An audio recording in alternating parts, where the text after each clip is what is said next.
Desde que as sociedades existem, os humanos construíram monumentos e marcos incríveis dedicados a, outros humanos. Alguns desses marcos existem há tanto tempo que realmente não pensamos muito nisso. Mas nem todo monumento estava destinado a ter a aparência que tem hoje. Projetos alternativos foram criados para quase todas as estruturas que você conhece. De uma versão gótica do Taj Mahal ao Monte Rushmore com o rosto de uma mulher e até designs bem malucos da Casa Branca. Não tá acreditando? Bom, prepare-se para deleitar os seus olhos com algumas das maneiras mais ousadas, legais e malucas que marcos famosos ao redor do mundo poderiam ter sido. Um design ousado. A Feira Mundial é uma parte importante da história da arquitetura. Quando as cidades sediam esse evento, elas tendem a encomendar estruturas impressionantes e surpreendentes que redefinem seus horizontes. A Feira Mundial é responsável por pontos de referência como o Seattle Space Needle, o Atomium de Bruxelas e a enorme Guilhotina de Paris. Desculpa, eu quis dizer a Torre Eiffel. Embora quase tivesse sido uma versão gigante daquele infame aparelho de remoção de cabeças. Quando Paris conquistou a posição de anfitriã na Feira Mundial, em 1889, os franceses queriam comemorar a ocasião com um novo marco. Antes que o projeto da Torre de Gustave Eiffel fosse escolhido, no entanto, 700 outros projetos foram enviados para consideração. Um deles era um farol gigante, com mais de 300 metros de altura, feito de granito sólido. Seu designer afirmou que também apresentaria luzes tão brilhantes que quase todos em Paris seriam capazes de ler um jornal à noite. Imagina viver ao lado disso e tentar dormir um pouco. A pista de Resistance, porém, foi esse projeto de uma enorme guilhotina, bem no centro de Paris. A guilhotina iria comemorar a Revolução Francesa, onde os franceses usavam esses dispositivos mortais para eliminar a família real e muitos membros da classe dominante. Embora nunca tenha sido revelado exatamente o quão alta essa guilhotina deveria ser, teria sido grande o suficiente para fazer a Estátua da Liberdade suar se ela entrasse em conflito com o povo francês. A Galinha do Capitólio. De muitas maneiras, o Capitólio está no coração da democracia americana. Abriga o Congresso há mais de 120 anos, que é o lugar onde os presidentes são empossados e onde as leis da nação são escritas. Mas mesmo assim, quase acabou virando um restaurante fast food de frango frito. Thomas Jefferson propôs que um concurso de arquitetura fosse realizado para decidir sobre o projeto do então edifício do Capitólio não construído. Jefferson era um arquiteto, então ele imaginou que poderia escolher um projeto que agradasse o seu amigo e primeiro presidente dos Estados Unidos, George Washington. Mas tinha um design que com certeza não impressionou, obra do arquiteto amador James Diamond.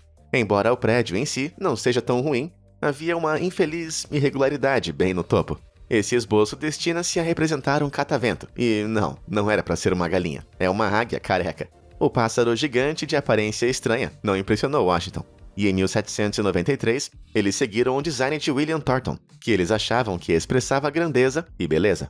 Aqui está um fato curioso para você. Quando eles estavam decidindo qual seria o pássaro nacional da América, Benjamin Franklin defendeu o poderoso Peru.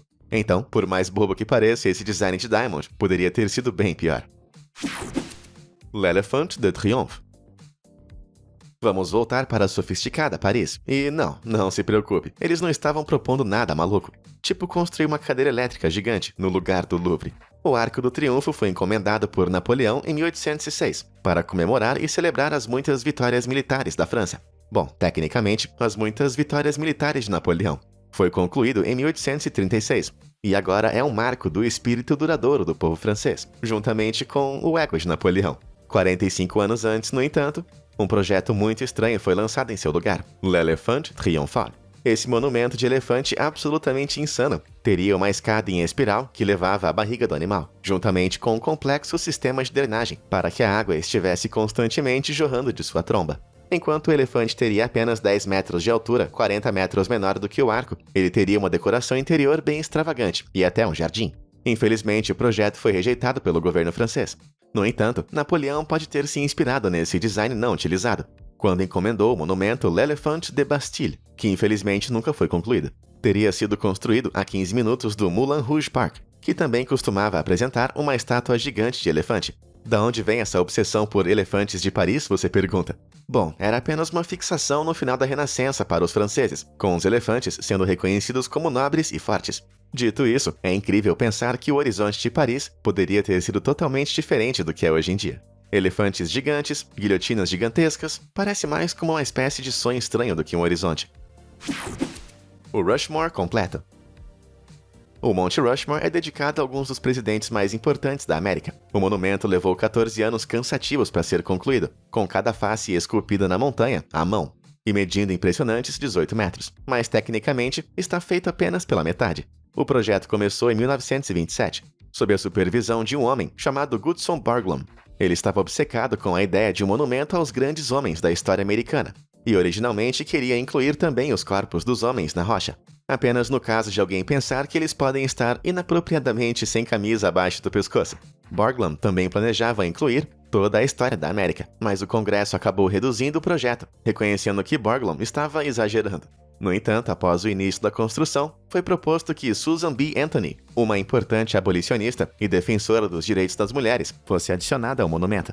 Essa ideia era tão popular que um projeto de lei do Congresso foi escrito para incluir Susan, e a primeira-dama Eleanor Roosevelt até escreveu para o próprio Borglum, elogiando a ideia.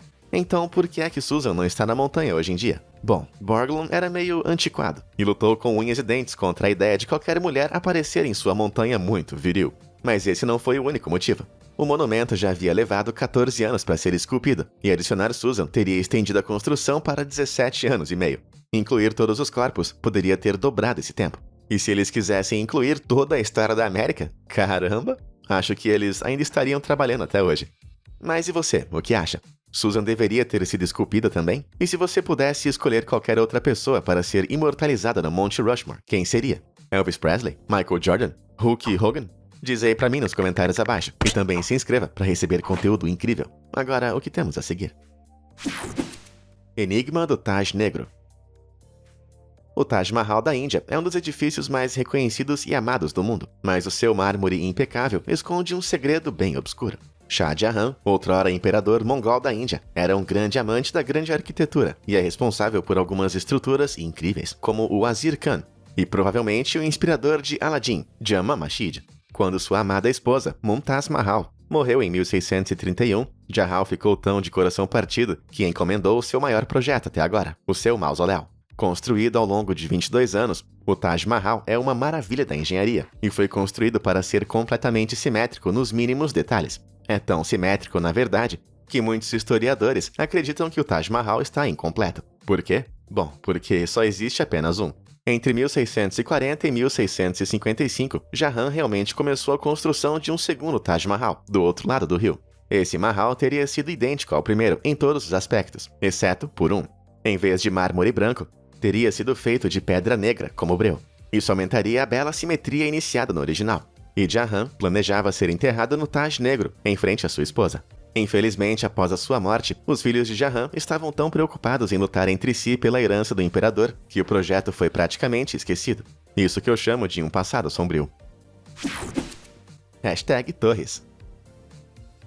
11 de setembro de 2001 foi um dia muito sombrio para Nova York. Um ataque ao World Trade Center devastou as duas torres gêmeas de quase 548 metros e deixou uma grande marca na história americana. Por fim, foi decidido que um novo World Trade Center seria construído não muito longe do local original. Enquanto o projeto do One World Trade Center, da SOM, ganhou a honra de ser construído, a competição foi acalorada e vários projetos alternativos foram propostos. A Foster & Partners, por exemplo, apresentou esse design imponente e horrível, que tem mais ângulos do que uma aula de geometria. Shigeru Ban lançou esse design, que parece um edifício sem textura de um videogame, ou como se o Homem-Aranha tivesse acabado de dar umas voltinhas ao redor dele. A proposta que leva ao destaque, no entanto, tem que ser o design da Richard Meier & Partners. O projeto RMP teria apresentado não uma, nem duas, mas 5 torres, cada uma com mais de 300 metros de altura. Além disso, cada torre seria conectada à próxima por meio de uma série de pontes de arranha-céus, fazendo com que parecessem uma série de enormes hashtags. Eles até reconheceram isso, mas argumentaram que o sinal promove harmonia, estabilidade e dignidade. Obviamente, eles escreveram isso antes do Twitter existir, não é mesmo? Lincoln Ziggurat. Quando você imagina o Memorial de Lincoln, o que vem à sua mente? É provável que sejam palavras como estoico, orgulhoso e digno, não é mesmo? Acho que você não pensa em horrível, imponente e nem oculto. Bom, isso é porque eles não escolheram um dos designs rejeitados, que eram todos muito malucos. Um apresentava uma pirâmide gigante de aparência egípcia antiga, enquanto o outro era um edifício de estilo grego antigo do Partenon. Uma verdadeira falta de originalidade em exibição aqui, pessoal. O melhor e mais assustador, no entanto, tem que ser isso aqui, o Lincoln Ziggurat. Os zigurates são pirâmides em camadas, feitas de grandes degraus, e traçam suas origens até a antiga Mesopotâmia. Elas também parecem um pouco ameaçadoras demais para o memorial. Imagina só uma estátua gigante de Lincoln empoleirada em cima disso, só olhando para você. Menos inspirador do que aterrorizante. O zigurate teria cerca de 30 metros de altura, mais ou menos a altura de um prédio de 9 andares, e teria uma entrada na base. O que estaria dentro nunca foi retratado. Eu imagino que seria uma câmara de sacrifício, onde você poderia oferecer o seu primogênito ao grão-senhor Lincoln. No final, eles foram com um memorial de Lincoln muito menos ostensivo que conhecemos hoje. Foi concluído em 30 de maio de 1922 e inaugurado pelo ex-presidente William Taft. Tenho certeza que ele se perguntou quando é que o seu memorial gigante seria construído. Desculpa, Taft, mas acho que ainda não. Ponte Mario Kart. A London Bridge é uma bela e icônica peça de arquitetura. Por mais de um século, tem sido um dos marcos mais duradouros e definidores de Londres. Mas essa aqui não é a London Bridge, é a Tower Bridge. Essa laje de concreto sem graça é a London Bridge. Mas não se sinta mal, confundir essas duas deve ser um dos erros mais comuns do mundo inteiro. No entanto, isso não iria acontecer com tanta frequência se a Tower Bridge tivesse outro projeto proposto. Essa proposta incrivelmente única de F.J. Palmer, do século XIX, se assemelha a uma extravagante figura de 8, mas parece que foi tirada direto de uma pista de Mario Kart. Então, supondo que você não tenha conchas vermelhas para enfrentar enquanto estiver atravessando essa coisa, como é que esse negócio funciona? Então, cada volta da ponte possui 2 seções retráteis de cada lado. Isso significa que, se um navio precisasse passar, uma seção poderia ser retraída. O navio poderia entrar no centro do loop, e então, uma vez que a primeira seção fosse substituída, a outra extremidade poderia ser retraída. Isso quer dizer que o navio poderia passar pela ponte, sem que o tráfego de pedestres parasse. Embora isso possa parecer bem incômodo, é muito mais atencioso com os usuários da estrada do que a ponte atual, que interrompe todo o tráfego sempre que o navio passa. Então, por que esse projeto foi rejeitado? Bom, é possível que tenha sido muito complexo. A Tower Bridge, que conhecemos hoje, levou 8 anos, 70 mil toneladas de concreto, 10 mil toneladas de aço e 432 trabalhadores em 5 empresas diferentes para construir. Mas é possível que a criação de 4 pontes deslizantes experimentais teria levado ainda mais tempo do que isso, embora isso seja apenas uma teoria. Mas e você? Por que acha que esse projeto não deu certo? Conta pra gente nos comentários. O golpe da liberdade. A Estátua da Liberdade é um dos símbolos americanos mais emblemáticos que existe. Mas e se eu disser que essa senhorita de 46 metros de altura não deveria encarnar a América? Na verdade, ela deveria representar o Egito. Quando o egocêntrico Auguste Bartholdi visitou o Egito em 1855, ele não ficou impressionado com as maravilhas do país. O que ele sentiu foi inveja. Ele deu uma olhada nas esculturas de Abu Simbel e achou justo ter uma estátua gigante no país também. Você acha que eu estou exagerando? Uma vez ele mesmo disse: os americanos acreditam que a liberdade ilumina o mundo. Na verdade, é minha genialidade. Caramba, eu tô surpreso que ele não tenha se confundido com uma daquelas esculturas gigantes, vendo o quanto seu ego subiu para sua cabeça. Então, Auguste começou a trabalhar, eventualmente projetando essa estátua chamada Egito Carregando a Luz para a Ásia. Era uma estátua de 26 metros de altura, de um fazendeiro egípcio em um pedestal de 15 metros de altura. Era para representar a industrialização do Egito, e tem uma aparência bem mais humilde do que a Estátua da Liberdade, mas também teria um niqab brilhante na cabeça. Também deveria ficar no Canal de Suez, que o Egito havia acabado recentemente. O canal é de grande importância para o Egito, e ainda hoje, milhares de navios passam por ele todos os anos, rendendo ao país bilhões de dólares. Então, por que essa Senhora da Luz não está lá para recebê-los? Provavelmente porque o país teria que fazer um empréstimo com juros altíssimos, de mais de 1 bilhão de libras egípcias, para conseguir terminar o projeto. E também não queria pagar por uma nova estátua. Afinal de contas, eles já têm centenas. Muito irritado, Bartholdi rapidamente e preguiçosamente reaproveitou o design. A França o encomendou pelo equivalente de 6 milhões e 700 mil dólares, antes de presentear aos Estados Unidos, criando a Estátua da Liberdade, uma imitação ressentida de outro monumento, que hoje em dia é um símbolo de patriotismo. Lavagem da Casa Branca. A Casa Branca é um dos edifícios mais conhecidos e importantes dos Estados Unidos e já foi o lar de 46 presidentes e mais do que o dobro de cães presidenciais, sendo a sede do poder de uma das nações mais poderosas da história moderna. Faz sentido que houve bastante deliberação sobre esse projeto da Casa Branca, uma competição realizada e julgada por George Washington, que, como mencionamos antes, foi o primeiro presidente da história, acabou caindo no projeto do arquiteto irlandês chamado James Hoban. Não conte para Washington, mas Hoban modelou todo o projeto, baseado na Leinster House, em Dublin, a sua cidade natal. Havia vários projetos concorrentes que quase passaram, no entanto. Esse design quadrado foi enviado por Philip Hart, mas não foi considerado sofisticado ou elegante o bastante para Washington. Aqui vai uma sugestão de James Diamond, que você vai se lembrar pelo projeto rejeitado de Capitólio. É bem distinto, mas as escadas estão posicionadas muito sem jeito, longe da entrada do edifício. Pera um pouco aí, volta o vídeo. É sério, James? Larga a mão dessa ideia de galinha, cara. O fundador e futuro presidente Thomas Jefferson também era arquiteto e apresentou esse projeto influenciado pela arquitetura clássica europeia. Embora Jefferson não tenha ressentimentos por perder a competição, ele também não resistiu a fazer algumas atualizações na Casa Branca enquanto era presidente, como construir uma adega e instalar 2 banheiros no andar de cima. Acho que no final ele realmente acabou ganhando. Califa fluorescente. O Burj Khalifa atualmente se destaca como o arranha-céu mais alto do mundo, chegando a impressionantes 828 metros de altura e 140 andares. Mas se isso não for magnífico bastante para você, o prédio quase teve uma capa. Em 2014, os designers OPN lançaram o que teria sido a maior instalação de arte do mundo. A grande ideia era embrulhar o Burj Khalifa, que mais uma vez devo enfatizar é o maior edifício do mundo, em um tecido super leve. A instalação deveria se chamar Exoburj, com o tecido imitando a própria fachada reflexiva do Burj Khalifa. De longe, o Khalifa, teoricamente, deveria refletir a paisagem urbana de Dubai, enquanto de perto era para refletir o espectador. Estruturas de suporte em forma de leque teriam caído em cascata, mantendo o material no lugar. Isso teria transformado o Burj Khalifa no espelho mais alto do mundo, que tenho certeza que todos os pássaros locais não teriam apreciado. Se o Burj Khalifa tem 828 metros de altura e uma largura de cerca de 170 metros, isso significaria que o véu seria igual a 22.637 metros quadrados de material. Isso é maior do que 2 quarteirões inteiros de Manhattan. Então, por que o Burj não se tornou um tubo gigante reflexivo? Bom, porque pode ter sido lançado em um momento ruim. Em 2014, a administração do Burj Khalifa anunciou que não podia nem manter o ar-condicionado e os elevadores funcionando. Então, dar ao edifício o maior véu de noiva do mundo provavelmente não estava no topo da lista de prioridades. O Santuário de Washington. O Monumento de Washington permanece hoje como um dos marcos mais duradouros, elegantes e simples da América. Nada de errado em ser simples, mas nem sempre foi destinada a ser tão discreta. Depois que o arquiteto Robert Mills ganhou um concurso para projetar um monumento em homenagem ao pai fundador da América, George Washington, ele foi à loucura.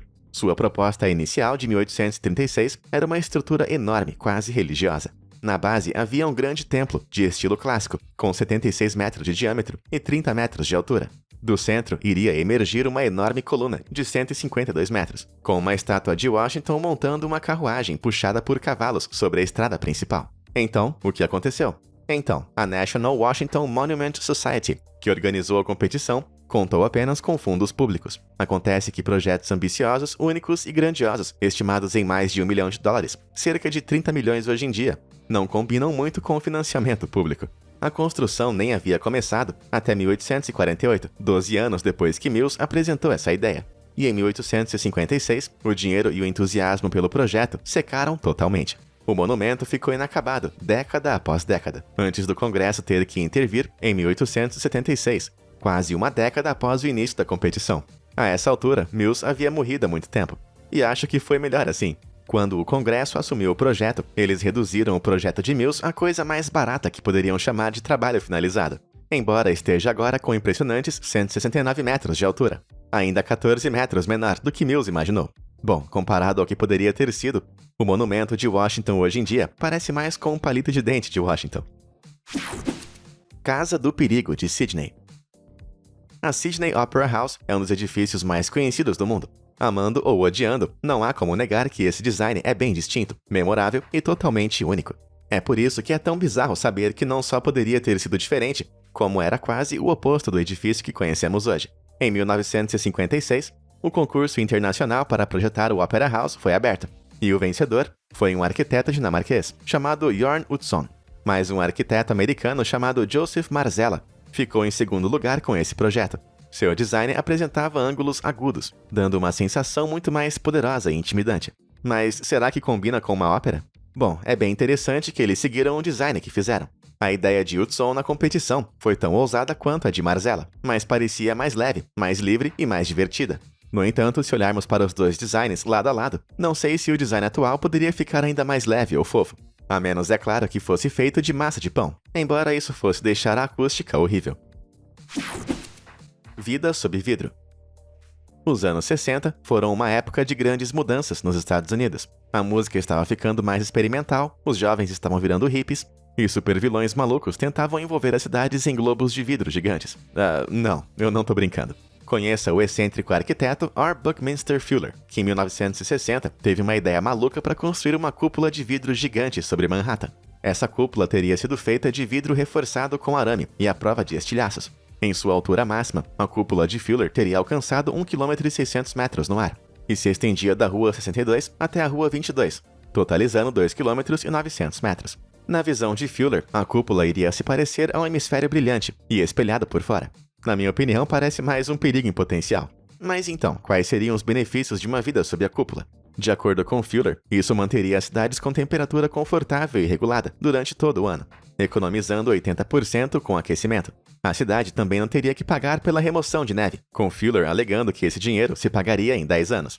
Embora a matemática exata sobre esse custo seja desconhecida, hoje em dia, a cidade de Nova York paga $1.800.000 para cada 2,5 cm de neve que é removida. Mas para ser justo com Fuller, ele não era totalmente maluco. Em sua proposta, ele reconheceu que o projeto provavelmente não receberia financiamento, mas que seria uma excelente maneira de projetar cidades no futuro. Mas o que você acha? Gostaria de viver num aquário gigante? Diz aí nos comentários. Cristo Transportador. Desde que foi construído em 1931, o Cristo Redentor se tornou, sem dúvida, o marco mais reconhecido do Brasil. A estátua de quase 30 metros de altura é conhecida por seus braços abertos, que se estendem por 27 metros, quase o comprimento de 3 ônibus escolares. Por conta do posicionamento da estátua, parece que o Cristo está abrindo os braços, pronto para abraçar a cidade do Rio, que fica logo embaixo. Com certeza essa é uma obra sobre o amor e perdão de Cristo, não é mesmo? Na verdade, não. Originalmente, o Cristo estaria, na verdade, carregando um monte de coisas. A estátua foi encomendada por um grupo de brasileiros que temiam, após a Primeira Guerra Mundial, que o Brasil corresse o risco de se tornar uma nação menos temente a Deus. Eles viram a estátua como uma forma de recuperar o rio em nome do cristianismo. O desenho original de Heitor da Silva Costa tinha Jesus carregando uma enorme cruz em uma mão e um globo na outra. Essa versão meio que fazia parecer que Cristo estivesse malhando os bíceps, e era meio bagunçada em comparação com o design final. Até mesmo as pessoas na época zombaram da maquete, apelidando de o Monumento de Cristo com uma bola. Heitor da Silva Costa eventualmente se uniu a um homem chamado Carlos Oswald, e juntos eles decidiram que o próprio Cristo deveria ser a cruz. Pensamento bem inspirado, embora eu goste de pensar que ele está apenas se preparando para o crowdsurfing mais catastrófico da história. É isso, uma pequena espiada em um mundo alternativo, onde Manhattan está debaixo de uma cúpula, onde existe uma galinha na Casa Branca, e o Monte Rushmore está inacabado. Mas qual foi o seu design favorito? Existe algum deles que você gostaria que tivesse sido construído em vez do que acabamos recebendo? Conta pra gente nos comentários abaixo. Muito obrigado por assistir e até a próxima!